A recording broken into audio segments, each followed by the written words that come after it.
Hello everyone! Mega love shoutout sa inyong lahat. Ayan, so for today's video, i-share ko sa inyo ang tanong ng ating isang kababayan.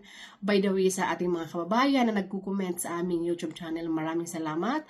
Dahil sa inyo, nagkakaroon ako ng idea kung ano ang i-share sa inyo about dito sa Romania. Ayan, so for today's video, i-share ko sa inyo, ang tanong ng ating isang kababayan. Mayroon tayong kababayan na nagtatanong kung okay lang daw ba na hindi tapusin ang kanyang kontrata dito sa Romania. Alam nyo, kung ako ang masasabi ko, ang maisasuggest ko o may advice ko, ay hindi. Dahil bago tayo pumunta dito sa Romania, alam natin ang ating pinirmahang kontrata ay within 2 years.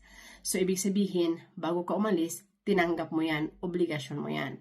Kasi pagdating natin dito sa Romania, makakita tayo ng mga offer na mas malaki, makakita tayo ng leave out, nag-i-enjoy tayo sa labas pag off day. So dyan nababago yung ating isip ng iba, hindi lahat. So, naiisip nila na mas mabuting hindi natapusin, umalis na lang, lumipat, ganyan. Hindi po dapat yan. Kasi ang ginagawa ninyo ay nag-reflect sa pagkatao ninyo. So, ibig sabihin, pagdating ng kailangan na nating lumipat ng amo or hindi natin natapos, ay syempre magtatanong bakit hindi mo natapos ay yung kontrata, di ba? So parang ang feedback ay sa'yo. So ibig sabihin, ikaw ang may mali.